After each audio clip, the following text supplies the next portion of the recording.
Welcome back to another episode of The Intrepid Traveler. Today's guest is really an interesting guy. I think you guys are going to enjoy.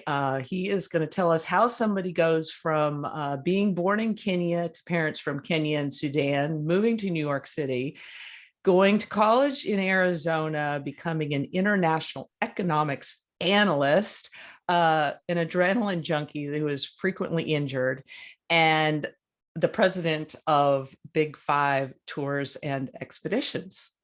How's that for an intro? I don't know how I live up to that now. I'm still confused myself. Yeah.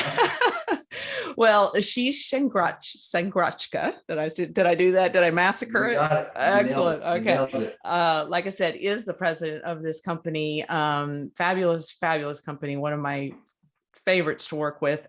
His father founded this company. He's going to give us the short version of that story so we can get on to talking about the country of Colombia. Yeah, no, it was, I was working in finance and I'll tell you, one of the reasons I left, probably the main reason is you had all the money in the world, but you couldn't actually impact people's lives with it. And I started getting more and more frustrated. I worked for a company that had 30,000 employees and $1 trillion in their assets. And I said, okay, that's a lot of zeros that are just sitting in someone's bank account instead of actually being put to use. So, I've been an adrenaline junkie my whole life. I actually got hurt since I was 5. People would come home and ask me, all right, what happened to you today? Where'd you get hurt today? It wasn't how was your day, it was what'd you cut open today. Right. So that it's just stayed. And I grew up in this business. I've been traveling since I was 4 years old. I started literally in the mailroom when I was a teenager. And when I left, it was, I told my father I want to be a car designer, I want to design automobiles, I want to be a finance guy. And somehow I got suckered back into it. So here I am. Oh, that's funny. And then that's it. So and now I get to try new adventures, and I'm finding new ways to injure myself as I go along as well. Yeah, and I have to apologize publicly for that because I did not forewarn Ashish that I was going to throw that in there. So that was kind of a left curve, but I had to put it in there. Sorry. Yeah, so absolutely right. Absolutely right. It's the cool thing about that though too, I think, because I have been on some calls or recordings and so forth that you have done where you actually have another take on like what's happened in the travel industry the last few years from an economic standpoint as well.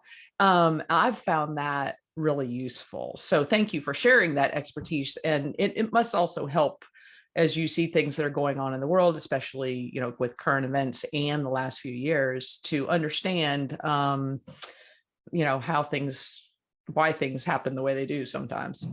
Well, I'll tell you that the joke I keep having with my family is, if I ever wanted to find out what my college education would be used for, here it is. Yeah. It's being used here. But even now, we talk about inflation and everything else.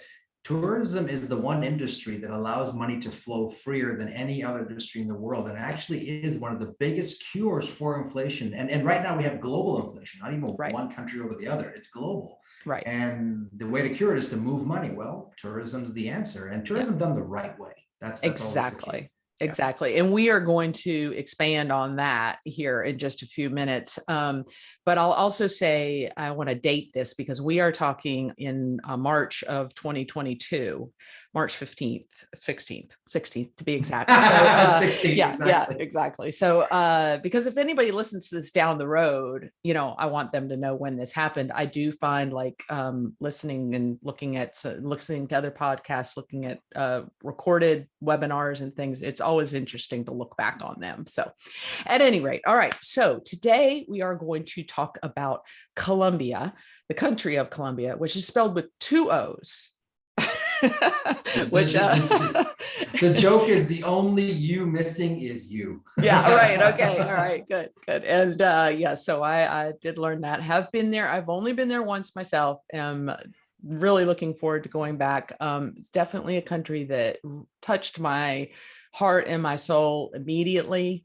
And you have been there though 37 times and about to go for your 38th. Could I just break into your frequent flyer miles account? Like I mean, it's kind of suspicious, don't you think? I mean, Yeah.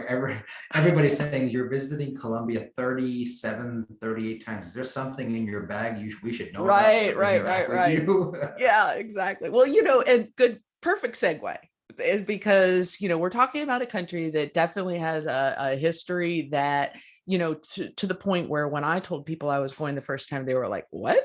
Like, why would you go there? And I think they had just recently watched like the episode of Narcos or something like that. I'm like, that was a while ago. And Yeah.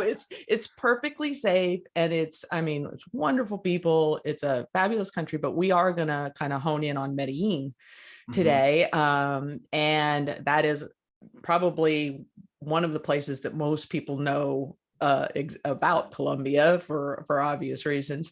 But tell me first about your very first trip to Colombia. When was that, and what was the impetus for that?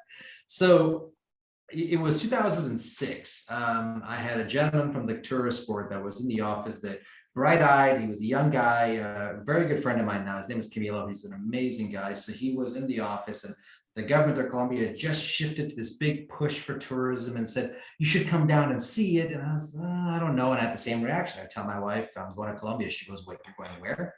that place? I tell my parents I'm going to Colombia. They go, South Carolina? I go, no, Colombia, Colombia. They go, wait, hold on. Why? What? And I tell you, when I first went down, this is the essence of a country. Whatever could go wrong went wrong.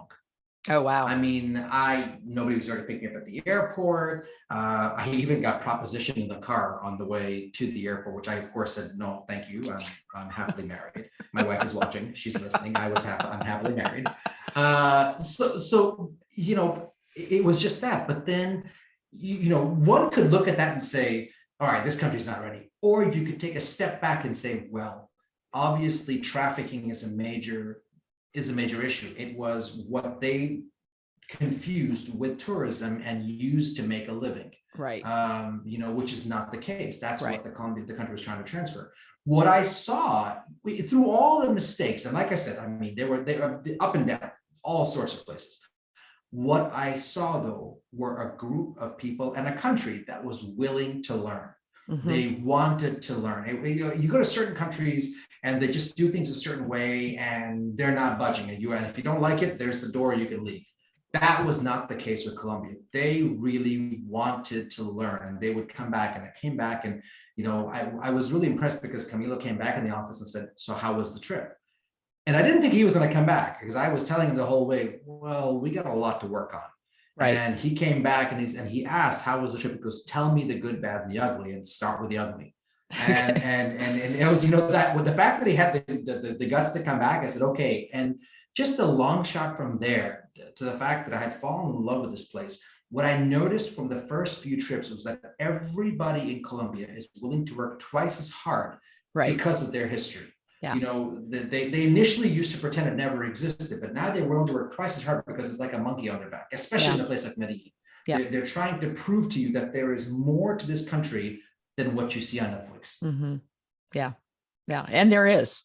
I mean, it's, it's such a testament to the people. And I didn't get to Medellin the first time I went. So I'm really anxious. I can't wait to get there. But I noticed that, just in general, in the way people worked, and the, had the pride that they took in their work. And so, yeah. Yeah. I mean, look, the picture you see behind me, this is from Medellin. This is street art from Medellin. And there's one area I'll never forget, and this is indicative of the country. We all know what's happening in Venezuela. Yeah. And every country around Venezuela is, of course, right or wrong, saying, no, you can't come in here, you can't come in here. Right. And even Colombia, to a certain degree, says, no, you can't come in here. Right. In Medellin specifically, they are letting them in. And there's a sign in Community 13 that says, Somos Unos. We are one. Right. And then you ask them what that means. And you ask anybody in Community 13 what that means. And they tell you is, during our time of need in the 80s and 90s, they were taking us in as refugees. Yeah. Now it's our turn. Yeah. And so it's a country like I've never seen, just in terms of how they come together. Politics aside, they really are there for each other. It's quite amazing. Yeah. Yeah, it definitely is. So when a tourist goes to Medellin, what explain to us some of the things before we delve into the take a little deeper dive into some other things. Mm. What kind of things would they want to see and do in Medellin? What would how would they get to know what it's like really and truly, not just sort of ticking those boxes and going to the, what's his name's, Oh, hacienda. Escobar's house. Yes, Yeah, thank yeah, you, yeah, thank yeah. you. What's Yeah, his name? What's his yeah, name? right, exactly. I didn't even want to say it, Yeah, let's see. Well but done. so I mean, instead of just saying, oh yeah, I'm going to go to Medellin and go to Pablo Escobar's hacienda or his Yeah, compound or whatever, like I want to right. really figure out why, what's there that's worth seeing. So tell us what we see. So the first thing you have to have is expectations. You have to have the right expectations, right? So Medellin is a city that is still transforming. Yep. So, most countries like the picture behind you is from Africa. You've Yep. been to Kenya. That country is, as we know, has been in tourism for 50 years, right? Yep. And beyond. Colombia has only been in tourism really 17, 18, bona fide 20 years, right? In terms of real tourism. Sure, the border's been open, but real tourism, Medellin, even less than that. Yeah. So the first thing you have to have is, okay, it's not going to be perfect. Mm-hmm. You're not going to find a Four Seasons here. There are other Four Seasons in Bogota and other places, but you're not going to find one here. Right. This is a city in transformation. Yep. The second thing you have to find is when you come here, you've got to have no agenda, rather a completely open book of what you're going to see. Some of it is going to be really rich in nature. Some of it is going to be something that is maybe a bit minute, but it's all going to speak to you. For example, you could speak to somebody who talks about how the African connection that's come, that the Afro history that came over as slaves to Latin America, and some of it's going to talk about obviously the past. That's the obvious one. So that's the second thing. The third thing is they have to have is a sense of adventure, because Medellin is more than a city. The whole province, the whole region, it actually is more about adventure, from whitewater rafting to paragliding to getting on ATVs. So you've got to have a sense of adventure. This isn't just a typical go to see a museum and you've seen Medellin. There's more to it than that. Right. So you got to have those three things for sure. You have to have, and the last thing you have to have is no preconceived notions. So if you're watching Narcos, stop, turn it off. Yeah. Turn it off, because that's not what it is anymore. Yeah. You've got to go there without any kind of a jaded opinion of what you want to see. You can't be one of these guys going, okay, well, as you said, right, I want to go see what's his face. No, there's more to it than that. Yeah, so absolutely. So you touched on the adventure, and the Big Five is tours and expeditions, and I always love following you on Instagram and Facebook and everything, and watching where the latest expedition adventure is, where you injure yourself famously. And yep, exactly. So at this point I'm held together by duct tape. Yeah. Well, and now since I've dangled that, I guess we got to let whoever's listening or watching here know. So on your one of your most recent trips, what did you do? You broke your shoulder, your arm? The official story I'm going to stick with is that I was spelunking off the unfinished obelisk in Egypt. Oh, wow. Although that's not really what happened, but we'll leave it at that. But I actually ended up dislocating my shoulder and tearing my rotator cuff, which I didn't think you could do two things at once. Wow. But I guess, I guess the 2-for-1 deal works for me. Yeah. Well, you're a go big or go home kind of guy. Pretty much. Yeah. I mean, I was whimpering home at that point. There was no go. I was just whimpering home with your arm like this. Yeah. Well, I'm glad to see your arm is fully functional again, and you're recovered from that. So, okay. Very much so. The company's new tagline, which I absolutely love, is designed differently, explored sustainably. So tell why. I mean, it's so on point. It fits you guys absolutely perfectly, and tell our listeners and whoever's watching why that is. Why that is the heart and soul of Big Five. When we first went through COVID, even before, we were looking. I've always believed in having words that define who you are without having to say your company's name. And so we sat there going, well, how do we take it very simply? I mean, we could have had a 5-line mission statement and whatnot that nobody would remember, or we could have had an acronym that would outwear its welcome. We said, how do we find the words? And so I was sitting with a friend. We just literally started brainstorming like we did back in college from midnight till 7 a.m. pretty much, not all night. And we started finding, all right, well, we're different. Obviously we're designing curated itineraries, but it's different. But the word sustainable has to be in it, the way it's sustainable. And then all of a sudden, these 4 words, it was like an epiphany. They came up in a different order, sort of like how your brain sees things in reverse. So your eye sees things in reverse and your brain turns it around. Mirror image. We saw, yes, a mirror image. We saw these words in reverse order and go, well, that doesn't work. And all of a sudden we twisted our head and go, no, wait, that works. that actually, and for me, it was actually showing to the team here. And honestly, what I love about the guys here is they will be brutally honest with me. I will show them things in the past and they'll go, that's stupid. But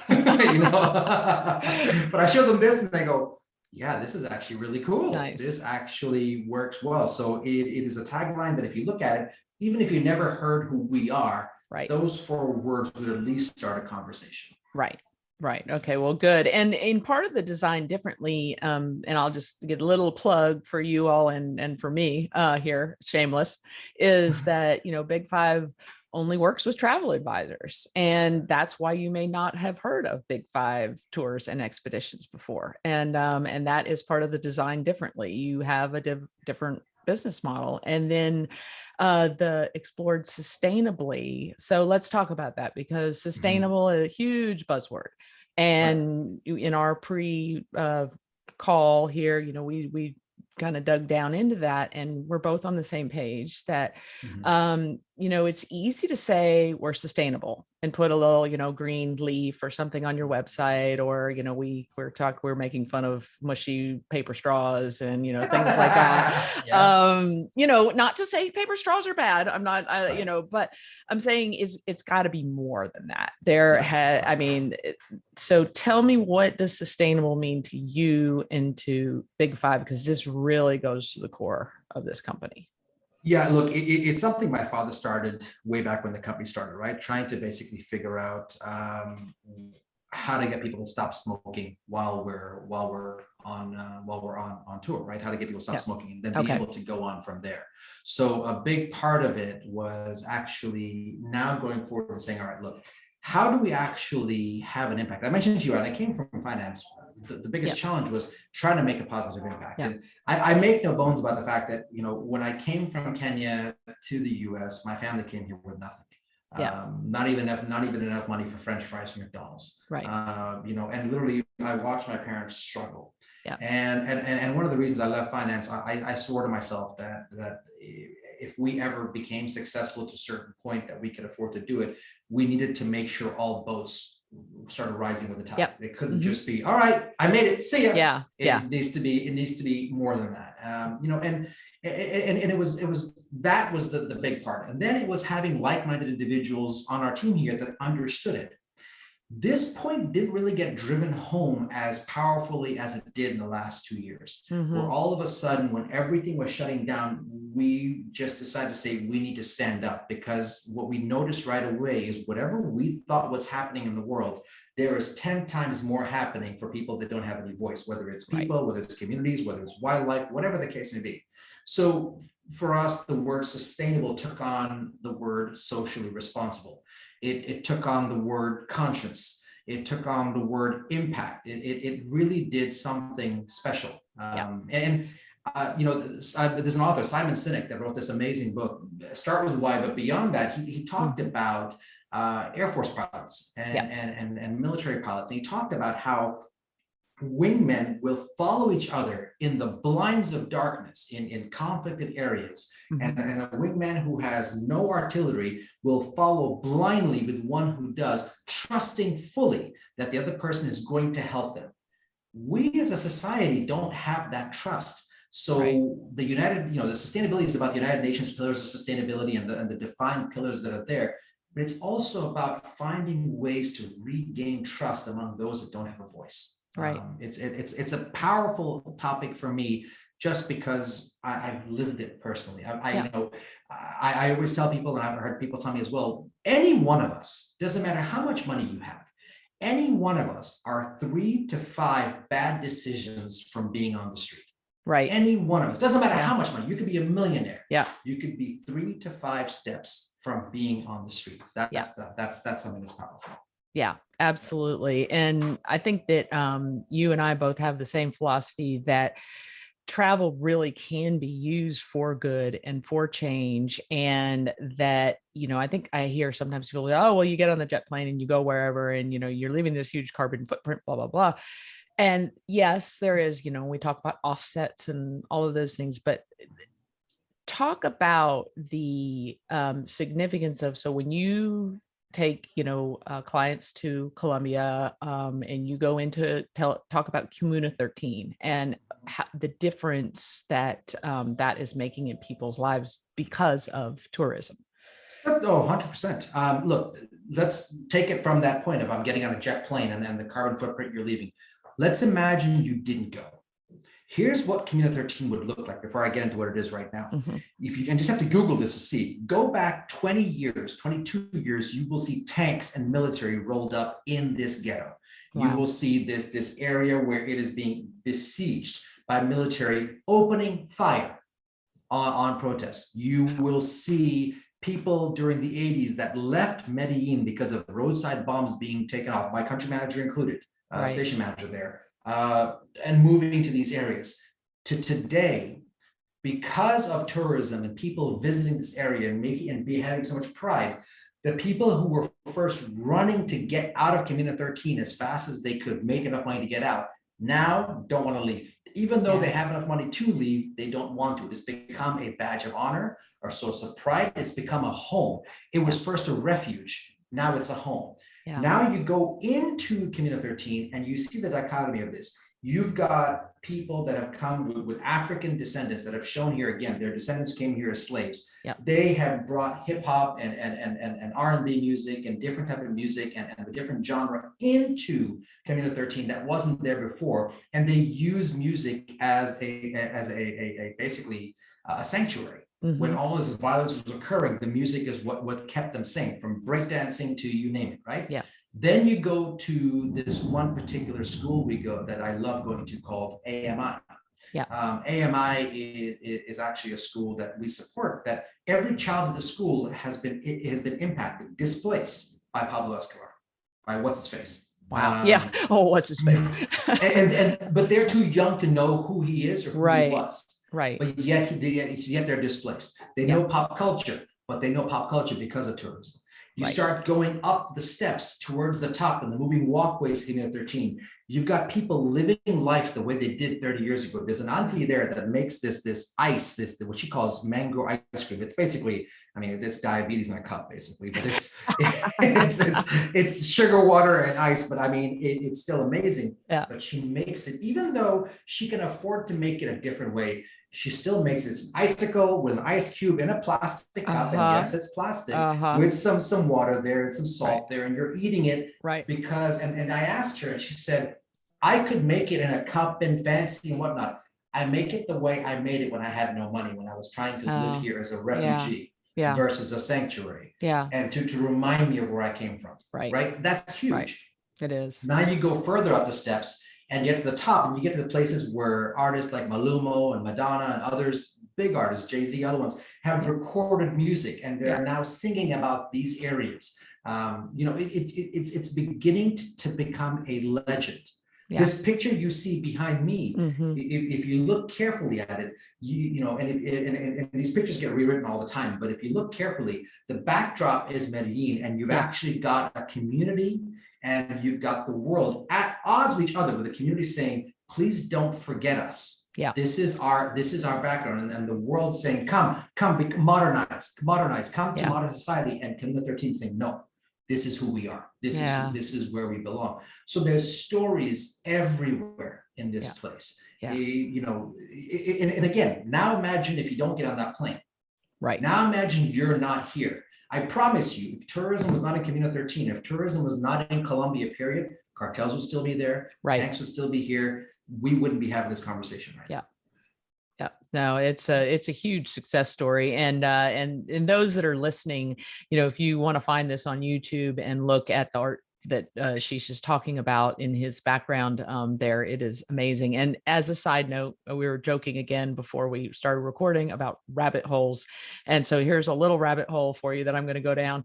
The street art in Colombia is just epic. I mean, I've been to Cartagena and Bogota and seen it in both places, and it's just truly amazing. And you're talking about the storytelling. It's just, you could spend time touring all the graffiti art and all kinds of art, for days on end. Mm-hmm. So, it's just such a rich culture. Just love it. So, okay. So talking about pop culture, speaking culture, pop culture, you told me a little bit about the Michael Jordan and LeBron James. Yeah. So how would these kids in Comuna 13 in Colombia who don't, weren't even born, when Michael Jordan was playing basketball? Tell us. Well, I mean, we talk about pop culture. It is amazing how far it reaches. So one of our guides in Community 13, his name is Cabal. So I've known this man for 10 years. And would you believe that only about 7 years ago, I found out that he was a contestant on X Factor with his son as a singer. And I went and looked it up and I go, okay. And so I went to him, I joked with him. I said, well, you still look the same, maybe a little bit older, but you still look the same. So, the story starts there, but then you get into it. And as I mentioned, these kids at this school, the woman who runs it, Senora Sakura, she is just a gem of a lady. You would never know that she was actually a prisoner of the cartels. She tells a story proudly and then talks about where the school came from, why she created it. So these kids that show up here, all they have to hang on to is pop culture, because without pop culture, it would be poverty, right? So think about what else they could talk about, right? Where they are. They talk about Community 13, but they need to be able to have a broader conversation. Enter pop culture. This shows you, I think we had Charles Barkley one time talking about, I am not a role model. And I respect that, but this shows you the importance of our athletes being role models. Right. It reaches kids like this. I was joking with these kids, we were talking about this and I said, all right, if, every time we go, we bring them supplies and they go, all right, before I give you these supplies, you have to tell me who is the greatest basketball player of all time. And if you don't say Michael Jordan, I'm leaving with these supplies. I'm never coming back. And I joke with one of them and say, if you don't say Michael Jordan, I'm dropping this stuff like coming to 12, not coming to 13. Just random numbers. Yeah, and they would start laughing. And then all of them would say Michael Jordan. Jordan. They understood. And what they would answer, I would ask them, how did you know Michael Jordan? The Nike ads. I was just about to say Air Jordan.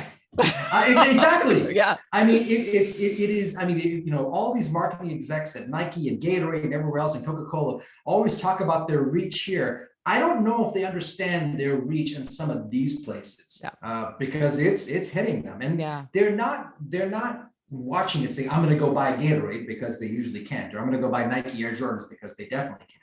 Right. It's more so that this person becomes an idol. Yeah. They start watching. They don't care about his basketball skills. They care about how he or she handles themselves. Mm-hmm. And then it becomes who they aspire to be. Yeah. One of the kids was telling me that he wants to be able, and I asked him, I said, do you want to play basketball like Michael Jordan? He goes, no. He goes, I want to grow tall so I can wear the clothes he wears. Wow.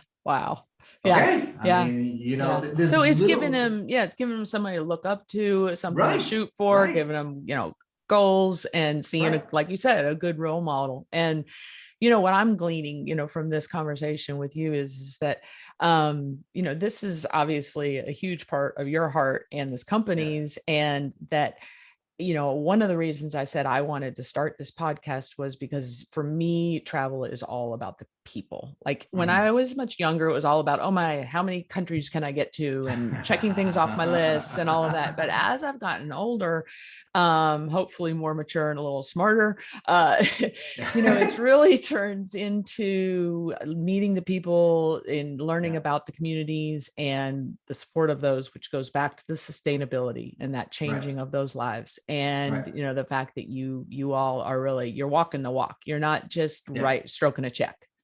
No, exactly. Because writing a blank check is the answer. Look, I'll give you a prime example. We talked about this actually just from when we were doing the talk about the graffiti art. I was in Colombia in 2016 when the peace accord was signed with the FARC. I was having lunch with the same ministers who were the ministers of sustainability. Mm-hmm. They were the ones brokering the deal. And that night, the deal got brokered, got on BBC. We canceled all of our activities and went into Candelaria, the little part of Bogota, started talking to all the graffiti artists to see how polarizing this was as a topic. The one thing that came out is no matter where everybody was on different sides of the equation, they all loved Colombia.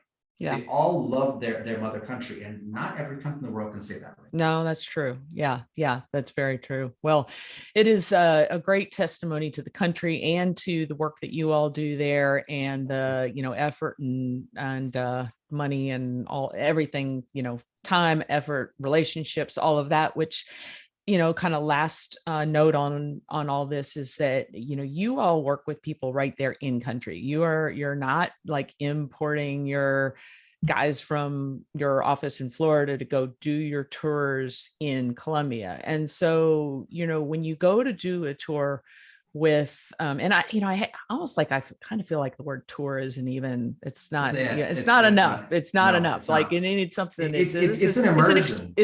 Yes, that's better. I was about to say experience, but yeah, an immersion. That too. Yeah. And so you're one, employing those people, but two, when you do a trip with Big Five, you are learning about and being immersed with people that are natives and have that passion and that pride and know the history, the culture, and everything. So you get the experience that is just so, it's absolutely authentic.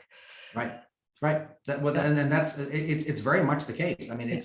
It is immersion, and because think about what these people in country would be doing without tourism. One of our guys, for example, his cousin, he members of his family were kidnapped by the FARC. And he talks about that, and he talks about forgiveness. He doesn't talk about forgetting. He talks about forgiveness, but then he talks about what tourism has meant to him, and the pride they see that now people don't see Colombia as this reject of a country in South America or this outlier.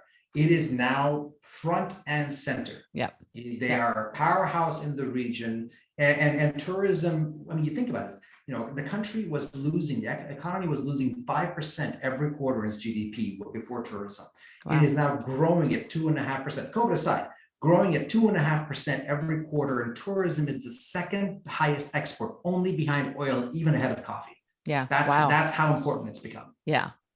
Gosh, that's amazing. That's great. And yeah, coffee. So yeah, we could go on. We'll have to come back another time and talk about more, because there's the coffee regions, there's Bogota, which is fabulous, Cartagena, of course, and more. There's so much more to the country, and what a great place for adventure and culture.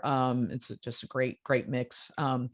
So we are like pretty close to time here. It's flown. I've enjoyed it very much. I do want to make a special offer, which I should have said that at the beginning, but I forgot. So the first person that sends me an email and mentions that they've listened to this will get, Big Five puts out this fabulous Navigator series book. For any of you that see this on YouTube, I'm going to hold it up here. And it is amazing. And it goes through all the places in the world that they do their tours and expeditions. And it's beautifully done. So so hurry up and email me and say you heard the podcast. And Ashish is going to actually sweeten the deal too with a pair of Air Jordans. Yeah, that's right. So, I don't know if the Air Jordans are going to last too long, but yeah, so the school that Rob and I are going to be visiting in Medellin, the one I was talking to you about, the one that thankfully have said Michael Jordan is the greatest basketball player ever. We are, whoever emails Robin first, on top of that book, we are going to deliver, as part of our batch of sneakers, we will deliver one of the sneakers on your behalf to one of the kids there. So you will have a direct hand in making sure that we increase pop culture and reinforce with these kids that Michael Jordan is in fact the best basketball player that ever lived. Exactly. And maybe if we're lucky, Michael Jordan will hear this and, he'll make an in-person appearance or something Yeah, like that's right. that. Exactly. Who knows? Who Yeah, knows? So, yeah, yeah. exactly. Well, Ashish, thank you so much. This has been fabulous. We will come back and talk about some of the other destinations that you all do work in at some other time. But just to kind of briefly say Africa, Asia, And Latin America. North America, you guys are South America, obviously. Yeah. And you're careful about the destinations that you pick, and Right. they're meaningful for reasons to you all, and ones that you can really serve well. And it's always a pleasure working with you, and it has been a pleasure talking to you. Thank you so much. Absolutely. My pleasure. Thanks for having me. Thanks.